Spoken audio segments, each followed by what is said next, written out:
All right, I guess I'm doing this. Y'all have asked so many good questions that I didn't have enough time to fit it into my normal Monday weekly video, so I'm doing another video where I just do nothing but answer your questions. Let's dig in. By the way, if you want to jump around, just look in the description of this video, and I have links and time codes so you can jump to whatever question you want. Daryl asks, how do you store your stock? My stock is getting to be a bit over everywhere in my garage. Good question. I have a pretty simple system set up for inventory where I have probably 15 or so wire shelves that I got at Lowe's. Usually I wait till they go on sale, pay about $90 a piece, and I've got those in my basement. And then on those shelves, I've got banker boxes, and each of these shelves are labeled. And so this is shelf A, this is shelf B, this is shelf C, and so on.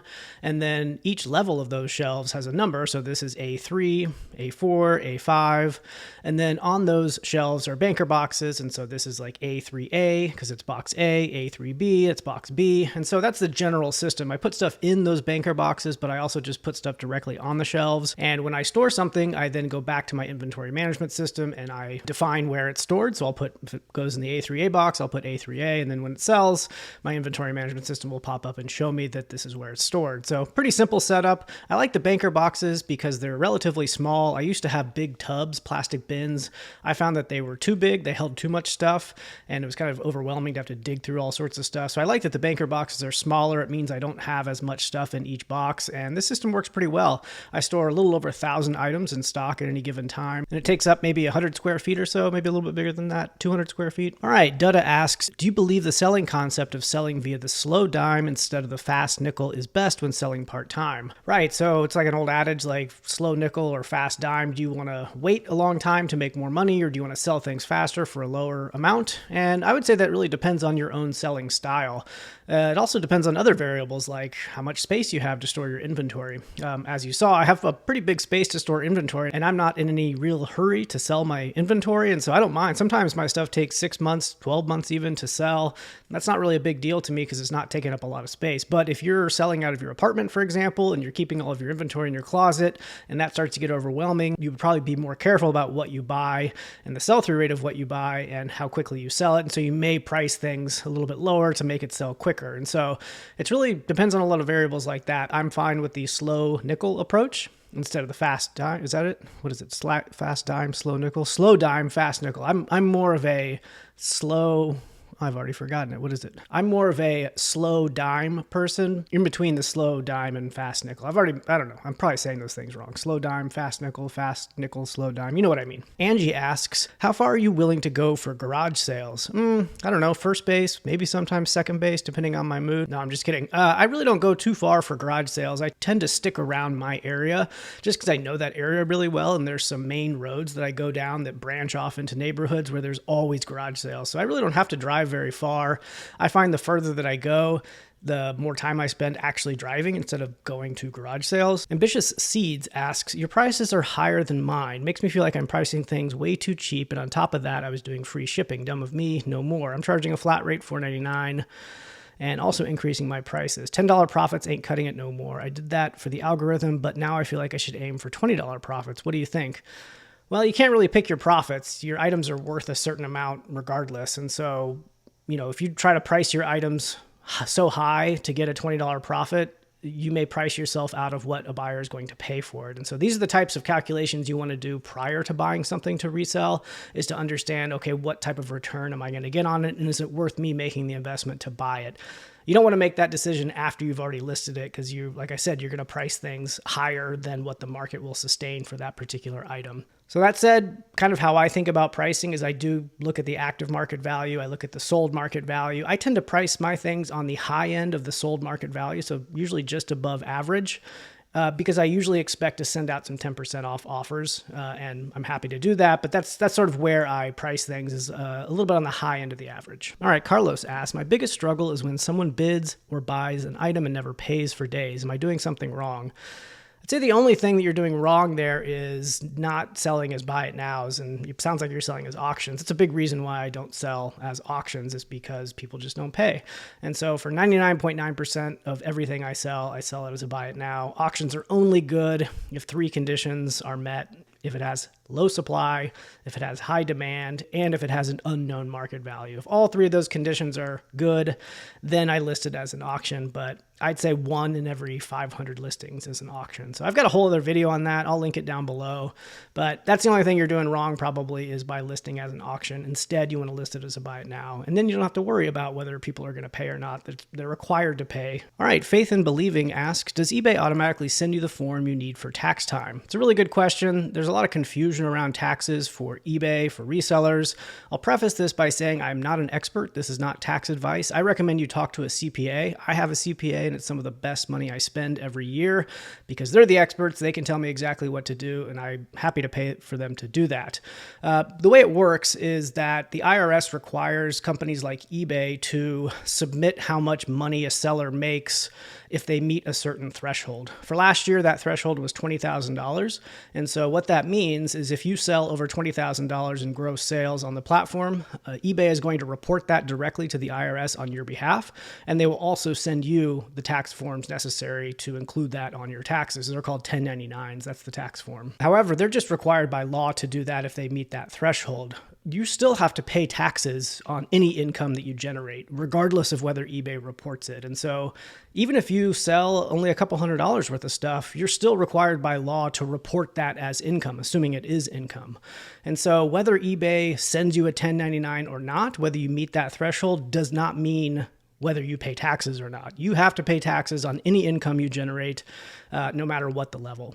So that threshold is changing though. And so the IRS a couple of years ago announced that the new threshold was going to be $600, meaning if you sold over $600 worth of gross sales on eBay or any other platform, eBay would be required to send that 1099 to you and to report that income to the IRS. And obviously that's a pretty big change between 20,000 and 600, but they kind of pumped the brakes on that and they did not implement that change. And while they have not announced it yet, I think they have said on their website, and I'll show it right here, that they plan next year for 2024, so when you do your taxes in 2025 for the year 2024, that the threshold is not going to be 20,000, it's going to be 5,000, so a lot less. And again, this doesn't mean all of a sudden you need to start paying taxes on your income.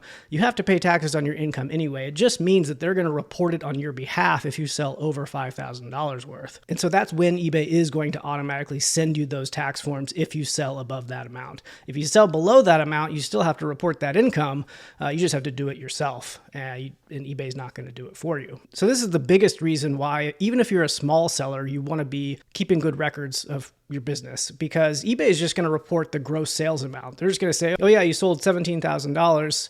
And so that's an additional $17,000 of income. You got to pay taxes on that. But what you need to do is you need to report to the IRS, while I did sell $17,000, that's not all income because you have expenses, right? It costs you money to run your business. And so you get to write off all of the expenses for running your business. And so all the platform fees that you pay eBay, you can write that off. And so right there, that's like 10 to 15% of that $17,000 as an example gets cut off as income because those are business expenses. Also, that your cost of goods, how much you paid for the inventory that you sold, that's another write-off. There's tons of write-offs. I'm not going to go through all of them right here. You want to report accurately all of your expenses to reduce that total gross income so it's not all being taxed, because that's not all income for you. So it's really important to keep track of your numbers.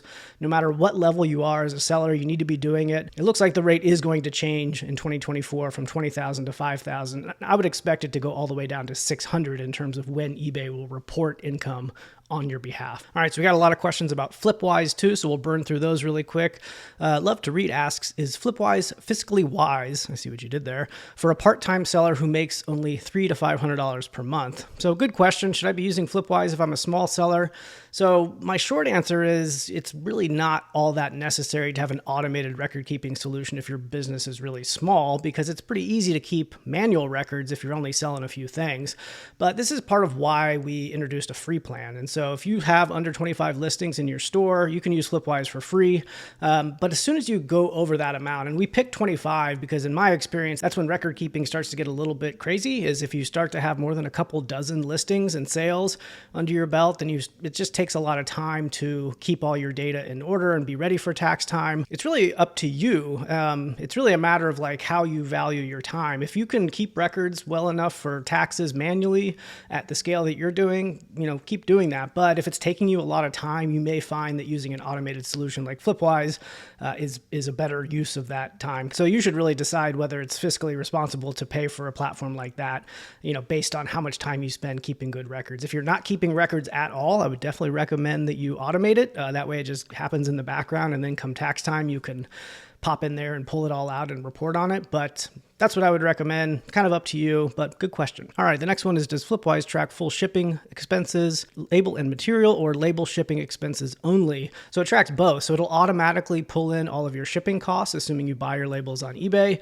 And then it also allows you to track all of your material costs and other general business expenses. And so you can log things like packing material or boxes, and you can associate that with products in your inventory. And so you can really track both of those. Justin, does Flipwise consider a sell similar relist as a new listing, or when eBay relists after 30 days?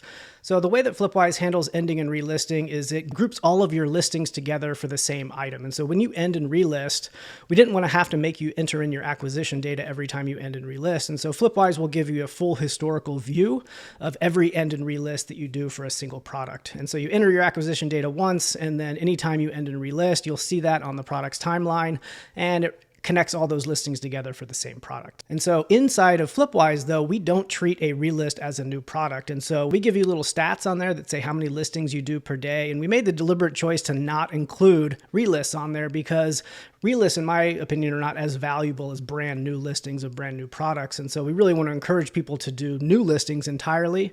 And so from a reporting standpoint, we do not consider relists as new listings. Last Flipwise question was, right now my membership will be the monthly $19.99 and up to 499 items. I'm growing my eBay store. When I reach 500 listings, will I be able to easily switch to the next membership? So yeah, when you use Flipwise, you don't actually pick a plan. We calculate the size of your store, and then we automatically put you in the plan that is appropriate for the size of your store. And then month to month, every time you're set for renewal, if you keep your membership, we check and see what your store size is. And if it has grown, then we bump you up to a higher plan. Or if it shrinks, we bump you down to a lower plan. So all of that happens in the background. You don't have to do anything. If we do bump you up to a higher plan, we let you know beforehand, before you're charged a different amount. And so you don't have to actually pick a different plan or move up or down. It'll do it all for you. All right, we got a couple of questions around offers. Greeting Things asked, do you get offended when someone makes an offer less than half of your asking price? I do. I probably shouldn't, but I do. So I don't use a whole lot of best offers. I usually don't turn best offers up on my inventory because I don't like to advertise that I'm willing to take less. I think that kind of starts negotiations off on the wrong foot if you say, hey, I want $100 for it, but I'm willing to take less. So personally, I just don't turn best offers on for many things.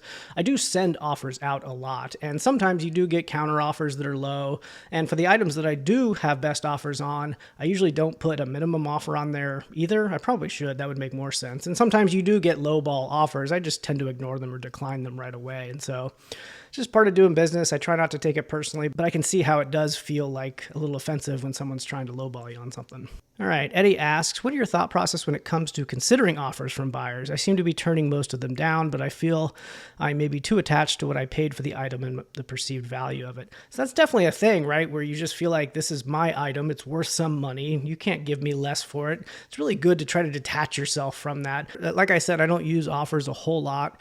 And when I do use offers, I just consider like how long it's been listed. If something's been listed for 6 months and I haven't really got a bunch of interest on it and it's an offer that is, respectable, then yeah, sometimes I'll just accept it or I'll counter. I don't have a real strong thought process just because it's just not something I do a whole lot when I'm selling is turn best offers on.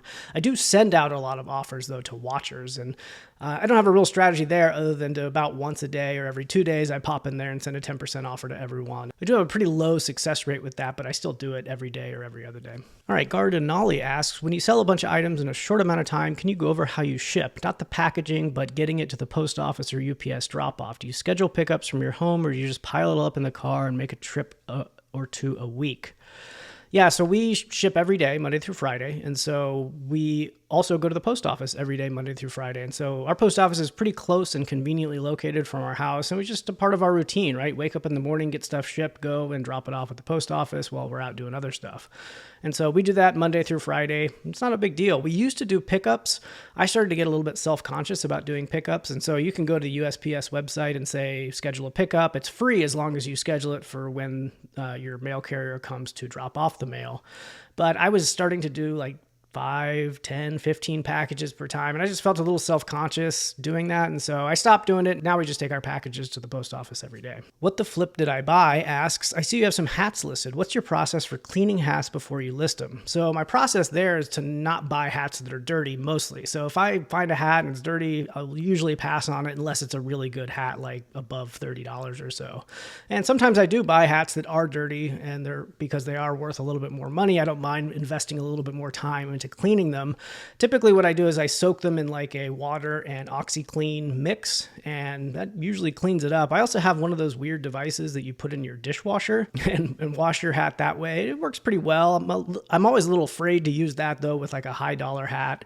And so I think I've only used that once and it worked out okay. But usually just soaking it in water and OxyClean works pretty well. But again, when I'm outsourcing, I consider things like, will this require a lot of time for me to clean when I'm deciding whether to buy it or not? And so I will only buy something if it requires a lot of cleaning, if the value of it is extra high. And for hats, that is typically not the case. Andrea asks, what does Andrea ask? Andrea asks, new reseller here, have been doing it for about a month, have 50 plus items posted, and have sold 10. No feedback from buyers yet. I'm starting with clothes only for now, low risk, and clothes won't break in the mail. They won't.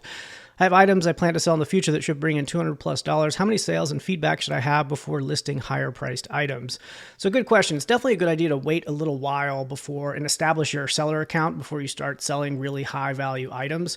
eBay has some automated fraud protection where if you just sign up for a seller account and you sell really high end stuff right away, that might send some flags and your account might get banned. I've talked to several people that's happened to. So you definitely, if you're just getting started, you do want to sell at a slower pace and some lower value items. So that's a really good move on your part. It does kind of suck wanting to establish yourself, but not getting any feedback. What you can do as a seller even is start to buy some of your supplies off of eBay, like boxes or shipping materials, packing materials, things like that, tape. You'll get feedback as a buyer in that regard. And that'll just give you some numbers next to your account, some feedback numbers, which is a good thing to have. But to answer your question directly, I would probably get at least a dozen or so sales under your belt and maybe 5 to 10 pieces of feedback before I started to really dig into some higher value inventory like that. So at least a half dozen or a dozen and a handful of feedback I think would be a good place to shoot for. 817 Thrifter asked, you vacuum seal clothing like when you sell a lot of multiple pairs of pants? No, I don't. I don't vacuum seal anything. I do put all of my clothes into a poly bag and then I squeeze that poly bag. I get all the air out of it. And so it's kind of like vacuum sealing, but not quite as good. And I really only usually sell one clothing piece at a time. So it's not an issue to have many pieces that I really need to cram into a single box. But that's how I handle it, is just a poly bag and getting the air out of it. Brenda Sullivan asked, you shut off a pair of Doc Martens and commented that they needed to be cleaned up. Do you do that or sell as is on something like leather boots? So I do that myself. I don't do extensive cleaning, kind of back to the hat scenario. If I get a really dirty pair of boots, I won't buy them unless they're worth a lot of money because I don't want to spend a bunch of time cleaning them. But typically with leather boots like that, I use something, I can't remember what it's called. I'll flash it up on the screen here, but it's a pretty good product that does a good job of sort of freshening up the leather, cleaning a bunch of the dirt off and making the leather look relatively new. And so I recommend a product like that. It works pretty well. I just do it myself. Anything that requires more work, I typically just don't buy in the first place. All right, Jetta has asked, my biggest struggle is dealing with returns. As a full-time student, it's hard to deal with some customers dying to need to get their money back instantly. One time I got the package back and they said if they don't get the money back by 6 o'clock, they would contact eBay. I was out with my friends and didn't have my credit card, so I had to use one of their and pay it back. It's so annoying and frustrating. So what do you think I should do in the future if this happens again? I would say ignore the buyer. That buyer is overly demanding and sort of crazy, if you ask me. And so that's another thing with new eBay sellers is they're very scared of getting negative feedback and they let buyers walk all over them. Don't do that. You're totally fine. You have rights as a seller as well. There's no scenario where a buyer on any platform is going to get their money back immediately on anything. And so it's nice that you did that, but I don't think it's necessary at all. So returns happen. I get it. It sucks. Nobody likes getting returns, but it's a part of doing business. If you don't like dealing with returns, you're probably not going to be very successful on eBay or other e-commerce ventures like that. It's okay to let a buyer wait 24 hours, even 48 hours to process a return. Just stand up for yourself. Don't let buyers walk all over you. Don't let the threat of negative feedback scare you. It's just not a big deal. Dunkfan asks, I resell a lot of clothing and wanted to have your opinion on washing before selling. Some people think it's gross to sell dirty clothes, but I figured the buyer will wash them before wearing anyway. Am I wrong? I don't think so. I think it's totally fine to sell things without first washing them. Now, if I buy buy something that is gross enough to need washing before selling it because I don't want to take photos of it in its current condition, then yeah, I will wash it first. But assuming you're just buying something at a thrift store that is visually looks good, and doesn't smell bad, then I don't bother washing it. And the expectation is the buyer's not going to just take it out of the package and immediately put it on. If they want to, they can, but they don't know where that came from. I know when I buy used clothes, first thing I do is put it in the wash. And so kind of the burden's on the buyer there. All right, G.I. Jason asks, I resell vintage toys and have primarily done Whatnot the last 2 years, but have also sold on eBay and I'm considering shifting more of my business to eBay. My questions are, have you sold on Whatnot? Thoughts? Any suggestions for someone with a more niche reselling business setting up on eBay? I've never sold on Whatnot. People have asked me that every once in a while, but I don't know. I just don't really care, I guess. I have enough things going on that adding another marketplace into my life right now is not a good idea. I don't have a whole lot of time to go around.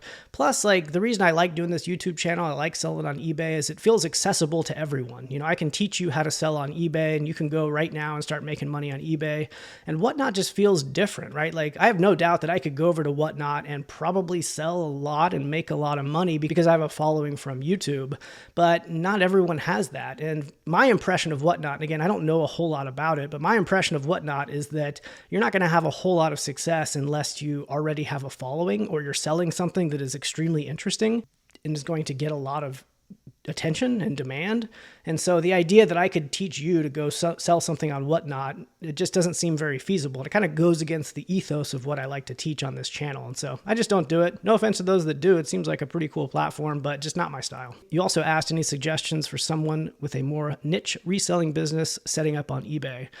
So yeah, that's a good question. I think I'm an everything seller, and so I have very few return customers. I don't sell just in one particular category. My items are not that unique or interesting, but I think if I did sell in one particular niche, and I think I would take a different approach to how I sell on eBay, and I would focus more on branding and marketing. And so I would be very careful with the name that I pick, the eBay username. I would probably spend more time setting up my eBay store and branding it with a logo and all sorts of things, and including notes and other things when I sell stuff. Things that are going to help me get repeat customers and help me stand out in the niche that I'm in. But since I sell across all categories, I just don't really worry about that. And if you sell across categories, I would encourage you not to worry about it either. But if you are selling in a particular niche and you are trying to gain a big following, focus more on marketing, focus more on trying to build a repeat audience, because that becomes more important when you're selling in a single niche. All right, thank you so much for watching. If you made it this far, YouTube thinks you might like this other video of mine, so check it out.